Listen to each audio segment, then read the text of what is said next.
इसके बाद चुनाव आयोग ने एक ही रट लगा दी, राहुल गांधी हलफनामा दो। ये ऐसा है कि आपके घर में चोरी हो गई, आप थाने में एफआईआर दर्ज करवाने पहुंचे, वहां थानेदार बोले कि पहले हलफनामा दो फिर देखेंगे। इस सज्जन को क्या तकलीफ है भाई? चुनाव आयोग यही कर रहा है।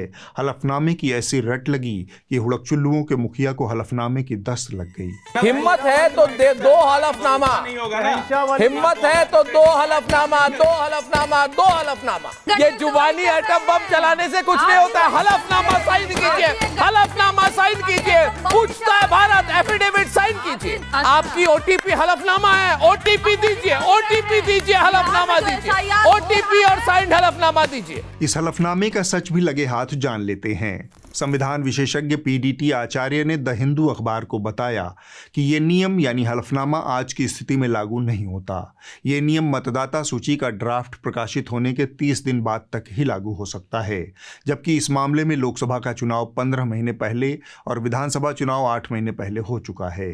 कांग्रेस पार्टी ने इस पूरे मामले की खुद जांच की है, इसलिए इन नियमों को आज के संदर्भ में लागू करना गलत है। सुप्रीम कोर्ट के सीनियर वकील कपिल सिब्बल ने इसे भद्दा मजाक बताया। सिब्बल ने कहा, चुनाव आयोग ऐसे मामले पर हलफनामे की मांग कर रहा है जिस मामले में वो खुद कोई जांच नहीं कर सकता। यह अपने आप में एक मजाक है। आयोग लोगों के पास जाकर कहेगा कि उसने राहुल गांधी को हलफनामा दाखिल करने के लिए कहा है, लेकिन चुनाव आयोग लोगों को यह नहीं बताएगा कि इस नियम के तहत वो कोई कार्रवाई नहीं कर सकता। राहुल गांधी ने सिर्फ एक विधानसभा सीट पर 1 लाख से ज्यादा वोटों की गड़बड़ी का आरोप लगाया है। चुनाव आयोग कह रहा है कि हलफनामा दो।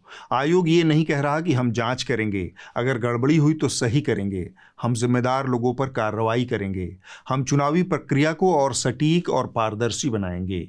चुनाव आयोग ये सब नहीं कह रहा। वो ठोस आंकड़ों के रूप में लगे आरोपों का जवाब तकनीकी हथकंडों से दे रहा है। यह इकलौती चीज नहीं है जो चुनाव आयोग की विश्वसनीयता को दलदल में धकेल रही है।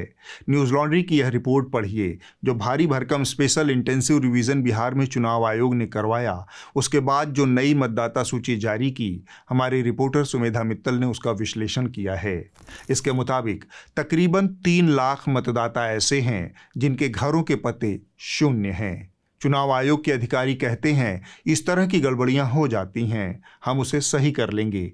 ये हालत है करोड़ों रुपए फूंक कर करवाए जा रहे स्पेशल इंटेंसिव रिवीजन की।